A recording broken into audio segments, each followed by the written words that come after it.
بسم اللہ الرحمن الرحیم۔ السلام علیکم ناظرین۔ حضرت یونس علیہ السلام موصل کے قریب نینوا بستی کے مکینوں کی رہنمائی کے لیے رسول بنا کر بھیجے گئے۔ آپ علیہ السلام نے انہیں اللہ تعالیٰ کا پیغام سنایا کہ اللہ کی عبادت کرو اور اس کے ساتھ کسی کو شریک نہ ٹھہراؤ۔ آپ علیہ السلام کی قوم بڑی سرکش تھی۔ 33 سال کی تبلیغ کے باوجود بھی انہوں نے اللہ تعالیٰ کی وحدانیت کو تسلیم کرنے سے انکار کر دیا۔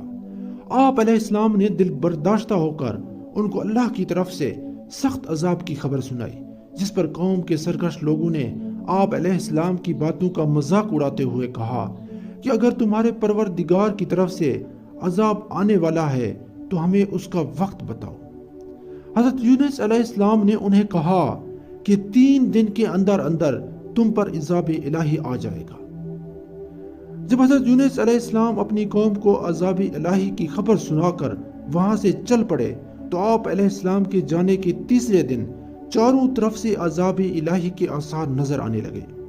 آپ علیہ السلام کی قوم کے لوگ حضرت یونس علیہ السلام کی تلاش میں نکلے تاکہ ان سے درخواست کریں کہ وہ اللہ تعالیٰ سے عذاب کو ٹالنے کے لیے دعا مانگیں، لیکن حضرت یونس علیہ السلام انہیں نہیں ملے۔ قوم کو یقین ہو گیا کہ اب اللہ تعالیٰ کا عذاب ضرور نازل ہوگا، لہٰذا انہوں نے فوراً اپنے نبی کے ساتھ بدسلوکی پر ندامت کا اظہار کیا۔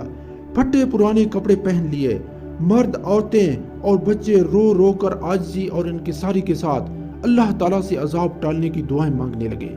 جانور اپنے بچوں سمیت آوازیں نکالنے لگے اور بڑا رقت امیز منظر پیدا ہو گیا۔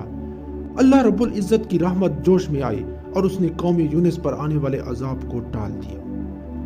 حضرت یونس علیہ السلام اپنی قوم سے دل برداشتہ ہو کر بستی سے نکل گئے تو دریا میں سفر کرنے کے لیے مسافروں سے بھری ایک کشتی میں سوار ہو گئے۔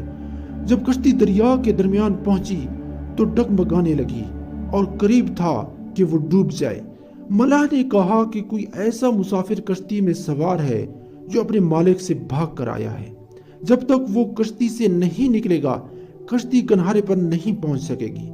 کشتی میں سوار افراد میں سے کوئی بھی اپنے آپ کو مالک سے بھاگنے والا تصور نہیں کر رہا تھا۔ آخر کار مسافروں نے آپس میں مشورہ کر کے یہ طے کیا کہ قرآن اندازی کر لیتے ہیں، جس کے نام کا قرآن نکلے گا اسے دریا میں پھینک دیں گے تاکہ باقی مسافر اپنی منزل تک پہنچ سکیں۔ چنانچہ قرآن اندازی کی گئی تو قرآن حضرت یونس علیہ السلام کے نام نکلا۔ آپ علیہ السلام کو دیکھ کر لوگ کہنے لگے کہ اتنا خوبصورت، حسین و جمیل، پاکیزہ اور معصوم صورت والا اپنے مالک سے بھاگا ہوا نہیں ہو سکتا، لہٰذا دوبارہ قرآن اندازی کی جائے۔ جب دوبارہ قرآن اندازی کی گئی تو پھر بھی حضرت یونس علیہ السلام ہی کا نام نکلا۔ لوگوں نے تیسری بار قرآن اندازی کرنے کو کہا۔ جب تیسری بار قرآن اندازی کی گئی تو پھر بھی قرآن میں آپ علیہ السلام ہی کا نام نکلا۔ آپ علیہ السلام فوراً سمجھ گئے کہ اپنے مالک سے بھاگا ہوا غلام میں ہی ہوں، کیونکہ میں اللہ تعالیٰ کی اجازت کے بغیر اپنی بستی سے نکل آیا ہوں۔ لہٰذا آپ علیہ السلام نے خود ہی دریا میں چھلانگ لگا دی۔ جیسے ہی آپ علیہ السلام نے دریا میں چھلانگ لگائی، اللہ تعالیٰ نے دریا کی ایک بڑی مچھلی کو حکم دیا کہ اپنا منہ کھول کر انہیں اس طرح نگل لو کہ ان کے گوشت اور ہڈیوں کو ذرا بھی نقصان نہ پہنچے۔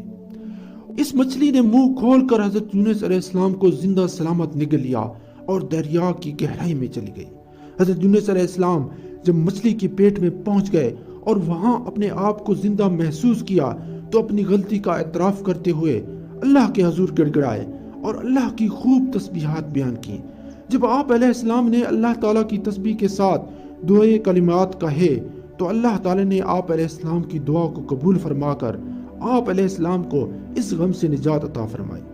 اللہ تعالیٰ نے 40 دن کے بعد مچھلی کو حکم دیا کہ دریا کے کنارے جا کر انہیں اپنے پیٹ سے باہر اگل دو۔ مچھلی نے اللہ تعالیٰ کے حکم کی تعمیل کرتے ہوئے آپ علیہ السلام کو باہر اگل دیا۔ اللہ تعالیٰ نے وہاں آپ علیہ السلام پر کدو کی بیل اگا دی۔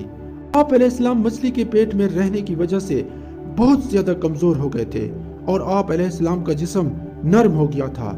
اس حالت میں اگر آپ پر ایک مکھی بھی بیٹھ جاتی تو آپ علیہ السلام اس کی تاب نہ لا سکتے تھے۔ کدو کی بیل کے پتے چوڑے ہونے کی وجہ سے سایہ گھنا ہوتا ہے اور اس کے قریب مکھی نہیں آتی۔